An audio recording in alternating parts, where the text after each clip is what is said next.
Hello, everyone. This is Gary, the producer of Soccer Over Gotham. This is Soccer Over Gotham Outside the Box, where we talk about the wider world outside of our club. Today is, I think, our third Brooklyn FC interview. I plan to do more. They've been so good to me. My guest is a local talent with that New Jersey grit that you can't coach. It's forged in the cold winters and the high pressure youth systems that we have in New Jersey. From brick to the international stage, she's built a reputation as a defensive powerhouse who has plays with a permanent chip on her shoulder and a refusal to back down from any challenge. The personification of New Jersey strong, from New Jersey to Portugal to Australia to Brooklyn. We'll delve into the journey of a super talented soccer pro. Welcome, the one and only Leah Scarpelli, or Scarps. Wow, that was great. Hi, guys. Did I get it? That was awesome. Oh my Oh, goodness, I don't even think you took a breath. thanks. So I really wanted to talk to you because obviously your career is just getting started, but there's so many like twists and turns already that there's a lot to talk about. Hmm. And then I want to highlight local players, get back to where I came from. I am also from New Jersey. I'm from Bridgewater. You're from Brick, New Jersey, which is Hmm. another soccer powerhouse. We'll get Hmm. into that. So thank you again for joining the show. Yeah, thank you. Thank you for having me. It's an honor. Yeah, so we're going to talk, do some rapid fire questions, some fun stuff just to get started and get it going. So, Olympics, summer or winter? Summer. Summer. Is there like an Olympic sport that you like think that you maybe could excel at besides soccer, or is there one that's like, or is there another one that's like, I definitely cannot do that? Oh my goodness. One that I would love to do. Uh huh. I hesitated on the summer or winter because obviously the Winter Olympics just happened Yeah, and it's I was amazing. just in awe of figure skating. Mm-hmm. And if I could do any other sport, I think I would do skating. Okay. Uh, but just stick to soccer, really. Yeah. Anything for like swimming to me is like, yeah, Yeah, I can get from one place to the other, but like I don't know, water polo scares me. swimming is very hard. Yeah. Yeah. One time I was playing in like South America and like we went, the first thing we did was like go cave exploring. So I'm Hmm. like, all right, cool. I'm going cave exploring. And then we get there and it's like this like 150 feet of water. I can't tell how deep it is to get to the cave. And I'm like, I made it. I'm like, okay, this is where I die. Oh my goodness, no, I And, wouldn't be but able to handle that. yeah, I made it. I somehow made it. I'm sure they're all looking at me like, what is this guy doing? But I made it. I'm still here. So We do like there's a that. lot of like swimming rehab workouts and stuff. Gotcha. Yeah. And oh my goodness, every time I have to do one, I'm like, I hope I make it. Yeah. So now that you're playing in New York, like 1 to 10, how much of a New Yorker are you now? Oh my goodness. I would say like a two. Because That's come it. on, Yeah. I'm a Jersey girl. I have to stay strong to my roots. Yeah. Without. You know, So I guess it's implied here, but better pizza, Brick, New Jersey, or Brooklyn? Jersey, come on. Yeah, there you go. So what's your favorite shore beach? Um, I like Bayhead or Hmm. Manasquan. Yeah. Um, yeah, honestly, any beach, I'll take it if it's Jersey. Yeah. So is there like a Jersey mall that you frequent or like you love? A mall, honestly, Yeah. near me, our malls are not that great anymore. Hmm. But Hmm. I do love the Jersey Shore premium outlets in Tinton Yeah. Falls. That's a good one. Yeah. No doubt. And does Central Jersey exist? I think so. Like Okay. I Good. feel Good. like I am part of Central Jersey. So Yeah. I don't know. I don't know. Yeah. I've I'm gotten from to a lot of debates Bridgewater. about this one. Yeah. Yeah. I'm from Bridgewater, so it exists. It's either Yeah. like it's like Wakanda or something, where like you just only people in Central Jersey Yeah. know it's there. Okay, well, I'm with Um, you on that one. okay. So things you cannot travel without. My headphones, Hmm. love music, my Kindle, and a water bottle. Yeah. A music, movie, or a show that you've either listened to or watched too many times. Gossip Girl, too many times. Gotcha. And also my Yeah. favorite movie, Rocky. I've seen Okay. that over and over again, as well as the Okay. Creed movies. Yeah. Yeah. And then, what are you nerdy about outside of soccer? What am I nerdy about? I would say music and books. Hmm. What are I you currently love reading? listening. What am I currently reading? My teammate Catherine Zimmerman actually just gave me a book. It's called Atmosphere by Taylor Jenkins Reid. I don't know what Okay. it's about yet, Yeah, but we'll see. the seven like husbands Yes, of Seven Evelyn. Yeah. Husbands of Yes. Evelyn Hugo. That's a really good book. Yes, no doubt. Okay, so let's talk a little bit about you. So you grew up in Brick, New Jersey, and you played for ODP, correct? Yes, Yes. Okay. So that's like a if anyone in New Jersey knows that that's like a factory for pro talent. So like, right. what was it like growing up in Brick, New Jersey, playing soccer as a young player? Was it super competitive?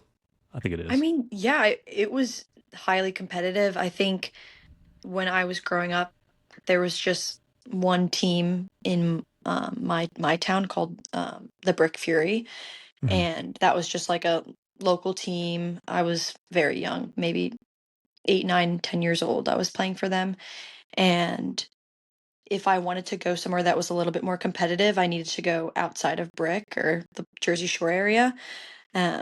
So I ended up playing for a boys team called NJSA. And then from there, I went to PDA, which was a lot farther from where I live. And then I moved to Match Fit and Cedar Stars. So I kind of hit all of the You Jersey did. teams. You certainly did. Um, but yeah, like the level in jerseys, it's very competitive, and every club, it's like you never know what you're gonna get. And I did most of them, and I learned a lot from each clubs and had a lot of great coaches.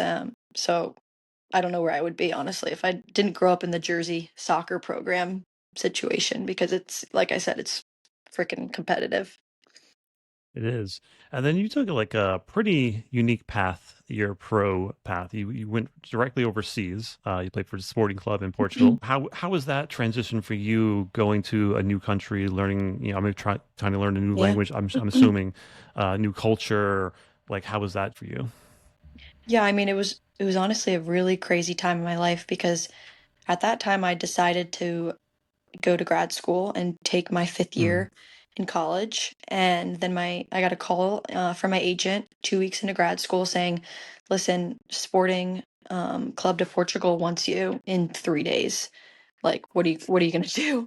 And I'm like, "Oh my goodness! Like, I'm in Florida in college, and they want me to move to Portugal in the next 3 days. How am I gonna do this?"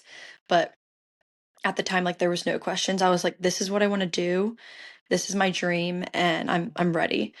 And so I think jumping from college to Portugal in 3 days, with not really much time to think about, it was insane. But honestly, I if I didn't do that, I don't know where I would be because the level in Portugal was insane. And um, yeah, the language, trying to learn a new language, it wasn't easy. I was only one of 3 other English speakers on that team, so it was, like, a difficult jump, um, but I did grow in the 6 months that I was there. It was a great time. yeah, when you get that call, it's like first you're like, okay, maybe I don't know, but then you're like, what am I doing with my life? This is exactly what Yeah, I want to do. I'm yeah, jumping, right? yeah, Whatever, move mountains, make it happen. mhm, But then you went to Australia, which is that is wild. Going to Australia, yeah, it's a long time like rite of passage for women's soccer players in the United States. For a long time, it was like women's soccer players obviously didn't get paid a lot, and then there mhm, was short seasons. So like, what do you do in the off season to keep fit to make some kind right, of money? You would go over to Australia and play there, and like some of the players that have been over there are incredible. Like did that mhm, kind of run. yeah, Sam Mewis, Lynn Williams, Lynn Williams, yeah, Sophia Huerta, mhm, and if you're like a Gotham SC fan, I think Abby Smith, mhm, Christy Mewis started her career over mhm, there. So it's a ton of players that also Katie Stengel or Lamson now. So yeah, it's a with the weird rite of passage. But yeah. what was that like for you to be there? Because that's Australia's a crazy place. Oh my goodness, yeah, and it was very far from my Hmm. family, and the time difference, was, huge, so it was obviously not an easy jump from Portugal to Australia. But I think, and I also at the time I didn't really know much about the Australian league, the A League, and so I moved to Brisbane, and geez, like it was probably the best decision I ever made. I mean, I was very far from my family and friends, but I met the most amazing people, and their soccer is a lot more competitive than like I thought it would be. Honestly, I didn't really know too much about Australian level, but to compare it to the USL, it's pretty. It's up there, and yeah, the soccer's was really good there, and yeah, I mean, I wouldn't change it for the world. I loved Australia, and honestly, anyone who asks me about it, I'm like, yeah, if you can play, play there, play there. It's good weather, good food, good people. So, If you don't know about the A League, it's like you're all like in one space. Like it's like everything happens in like it's the East Coast, right? Is East on there? it's Yeah, East mostly Coast. East Coast, and then there's like Perth, which Yeah, is and then there's and then there's Perth then there's all Perth. the way across the other side. That's how long was that like a travel from like where you I were think it's to? like from Brisbane to Perth. Yeah, I think it's like from New York to California. I think it was around yeah, 6 hours. Yeah. yeah. That's gonna be like for them. Like, do they have to do that like all the time? They have to keep going. Yeah. Wow, that's Yeah. wow. I know. Yeah, because even like the New Zealand team is like close by. Yeah. Then, Yeah. New Zealand was yes, awesome. Beautiful yeah, country. yeah, it is. And then, so any like, is there any stories you have from Australia? Anything you did, any wildlife you ran into, anything like that? Anything that was tough for you down there to Oh my get gosh. accustomed to? You say wildlife, I'm like immediately I'm thinking about the kangaroos and the Right. koalas. And I mean, I kind of got tricked though. Like I was scared going to Australia because people were like, There's spiders everywhere. There's like kangaroos are gonna fight you. There's koalas. What do they say? There's drop bears, like that joke." And Yeah. I'm gullible. I'm like, oh my goodness, am I gonna survive here? Like I'm afraid of snakes. Like I don't want snakes in my house. But no, it's not like that. I was able to go to the Australian zoo and got to pet a few kangaroos and saw my favorite animal is a red panda, and I saw a red panda for the first time, so that was awesome. Yeah, They're adorable. yeah. And I got Yeah. to see the Irwin family. They did a little like alligator show, and Cool. that yeah. So I think like that's like hands like probably top 10 moments of my life seeing the Irwin family and all of their glory. So but yeah, I mean, outside of the soccer, Australia, like, was just so fun to live in such a And different environment. is there anything that you would like, would you take back with you to Brooklyn from Australia? Like, is there a place that you went to, a food place or something like that? I'm thinking about Tim Tams. Have you ever tried a Tim Tam? No. It's like What is it? it's like a chocolate like wafer cookie, and Okay. they love to drink it with or they love to eat it with their tea, and it's like you bite it and then you dip it in your tea, and it kind of like soaks like an Oreo. That's like a little it's a really good Australian snack. But Sounds interesting. yeah, it's really good. Yeah. But yeah, their coffee, like I don't want to say anything, but their coffee's really good. I don't want to compare it to the United States, but I had a my local coffee place in Brisbane was called D Dot Coffee, and we went there every day after training, and it was they had like a really good taro latte. I don't know if you know what taro is, but No, not a it clue. was really good. And is there something like that's local to you, whether it's in Brick or New York or whatever, like that you would take with you anywhere? So something unique, a place you go to around here that you're like, that's my spot. I would take that all around the world with me. I'm a really big coffee person, so Okay, I'm thinking coffee right now. okay, I think the Long Island in me right now is saying Southtown Coffee, okay. and it's to die for. They have multiple locations on Long Island. Um, and then in Jersey, I don't know if you know Divvy Tree. It's a coffee place. No, where's that? It's really good. They have a few locations open up as well, but their first location, I believe, is in Brook slash Point Pleasant or Oh, Brick slash Point Pleasant. So really good spot, really good coffee. yeah. So as we mentioned that your career has taken a little bit crazy turns in such a hmm short period of time, but now you're back home. Like when you were deciding to go pro, like the NWSL, I imagine at that time was like in pieces. There was scandals, there was all kinds of hmm stuff going on, uh, bad stuff happening everywhere.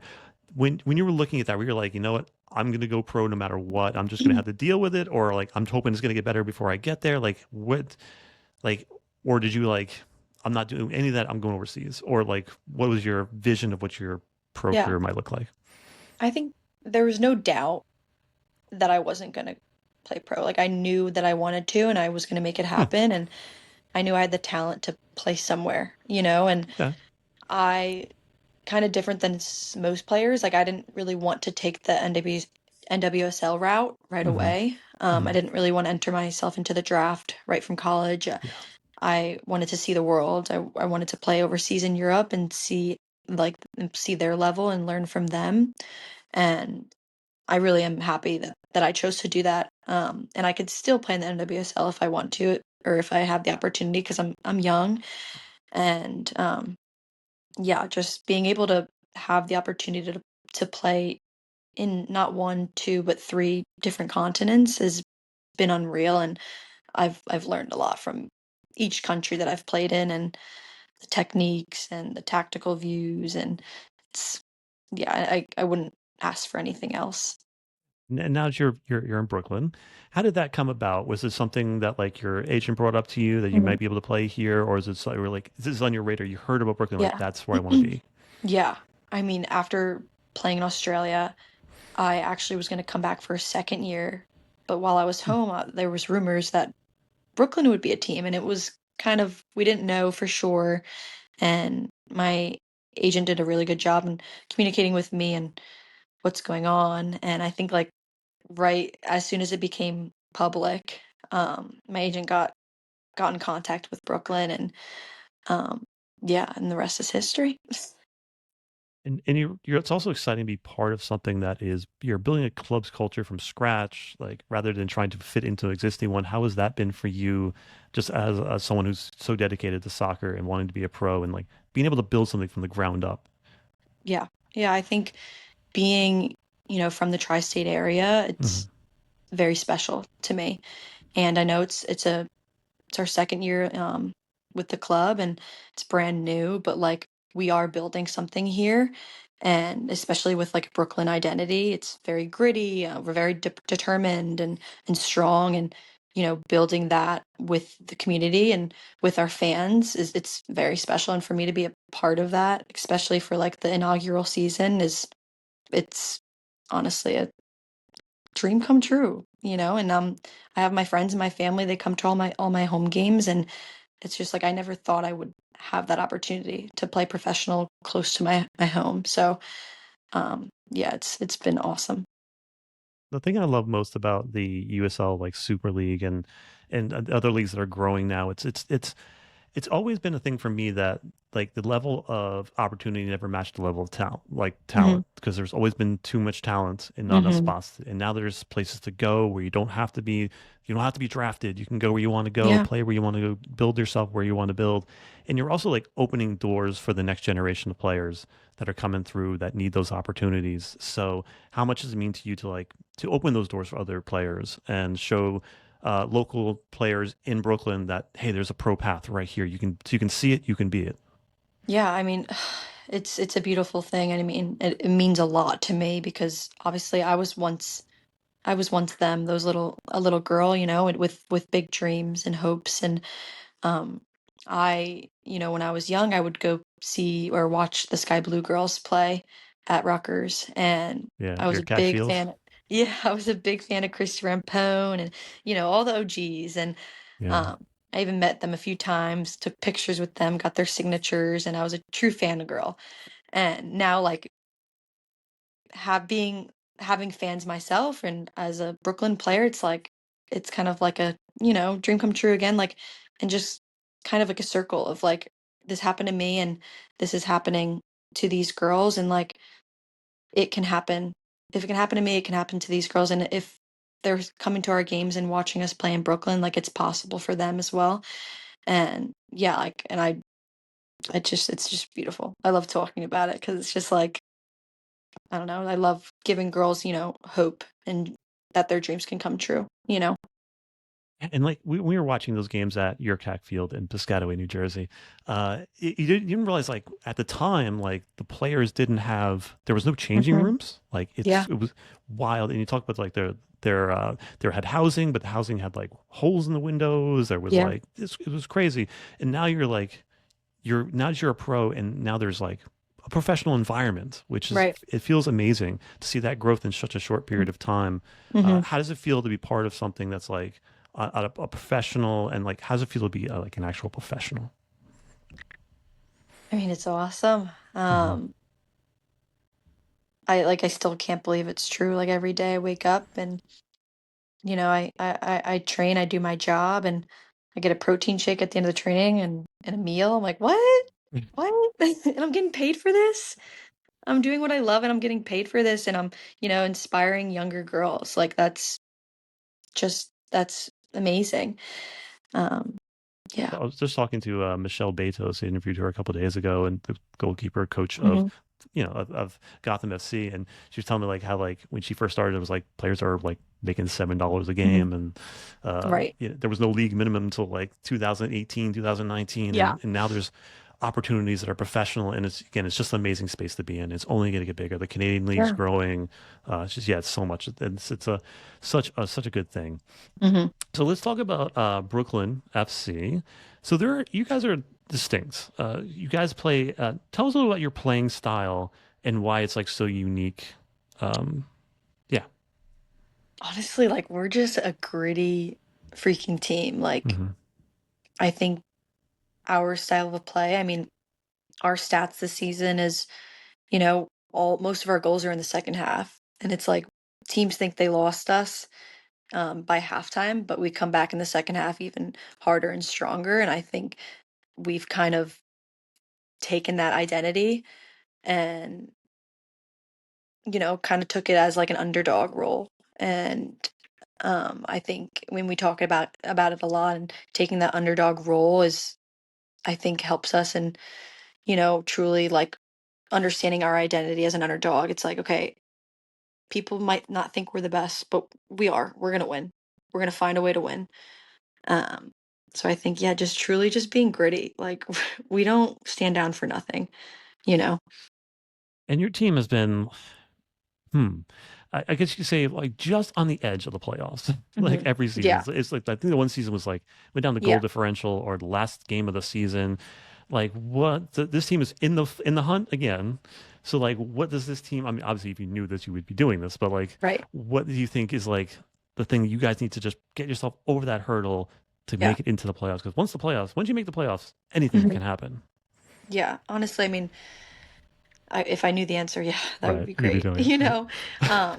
but I mean, I think we're in an okay spot right now. We're a contender for the playoffs. We're fighting for that fourth place spot right now, and with a few more wins, I'm sure we can do it. I think we're a game or two behind some teams. So I mean, I have no doubt in us. And if we like stick to our plan, I'm sure we'll come up on top. And who's a player that's on your team that you feel is underrated? People should know more about.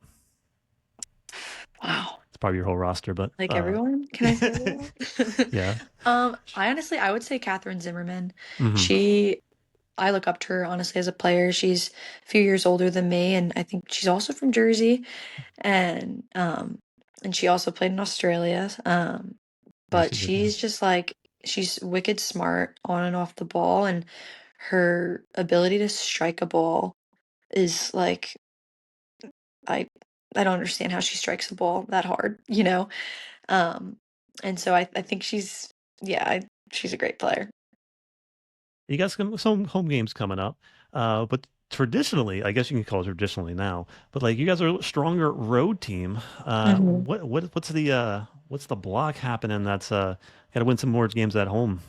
And we will, and we will. I can't say much about that because we haven't had a home game in like 3 months, Yeah, that's true. and we're in an entirely different team. Um, so yeah, our first game back home is this Saturday, so against DC. So we'll be ready. We'll be ready. Yeah, you're always adding players. You're added just Jennifer Cujo, who's like one of our fan favorites and Gotham players. She's an amazingly technical player. I think she's going to do like big things for you guys, hopefully as Yeah. well. So like, how would you describe your style of play as a New Jersey person? Does that come into your play? Oh my Being a New, goodness, yes. okay. I think so. I think I'm highly competitive and and Like if I lose the ball, like I'm gonna make sure I win it back. And Mm. I think just with I also have a gritty mentality, and I think that's why I work really well with Brooklyn. And um yeah, I mean I like to play on the wing, I like to go forward, I like to cross, I like to take shots. So yeah, all Yeah. that. Yeah, you're known for having a cannon of a leg too, so you can hit anywhere on the field from anywhere on the field. So there's that. So looking ahead, what is like your like personal goals for like the next like say end of the season here? Personal goals, I would say like I mean, I've just recently been given the captain Hmm. role Hmm. as one of three captains on the team. And I think now that my team is kind of in a spot where we can or cannot make playoffs with these next few games, and I think taking that role as a leader and as a captain and just bringing my team to playoffs and being successful. And I think that is my main goal. Um, Because listen, I've this is my second year at Brooklyn. We had, not the best year last year, but I stayed here because I want to fight for the playoff spot, and, you know, prove that Brooklyn deserves this. And, you know, and we want to be respected and known that we have the grit and we're bold and diverse and independent and, all the good stuff. So, yeah. And then one other question. As a local person from New Jersey, like what would you say to young girls in Brick, New Jersey who are watching you play professional soccer just like 45 minutes from where you grew up? Not much, but just it's possible. Like Hmm. that's it. It is possible. Yeah. And I mean, it's not easy. It's definitely not easy, but it's possible with, working hard and showing up every day and pushing yourself, and it's possible, you know? And New Jersey is such a hot spot for soccer. There's always places to play, and there's always ways to grow yourself as a player, and so many academies and cool places Yeah. to play. So yeah, you're in a good spot, and yeah, you're right. You can definitely make yourself something in New Yeah. Jersey. Yeah. So next home game, we got Brooklyn against DC Power at 2 p.m. At home. Are you excited for this game? Oh, I'm so excited. Yeah, I mean, like I Yeah, said, we haven't had a home game in 2, 3, 3.5 months. So yeah, we're ready to bring it on and have the fans cheer us on. yeah. Then back following Saturday at home against Lexington. Then away, you also have a home game on April 12th, April 25th against both against Dallas. Okay, that's fun. Dallas is tough. Yeah. So yeah, then you spend the rest of the season on the road. Jacksonville, Lexington, Hmm. Spokane. Okay, that's some traveling to go to. So sadly, we've come Yeah. to the end of this interview. Obviously, Leah, we're like super happy to talk to you, and I'll have you back on anytime. And there's Yeah. still a lot more to talk about, and we'll check in on you on your journey as you go. But good luck at home this weekend, and yeah, Thank you. Thank you so much. Thanks for yeah, having me. yeah. We'll talk to you guys all soon.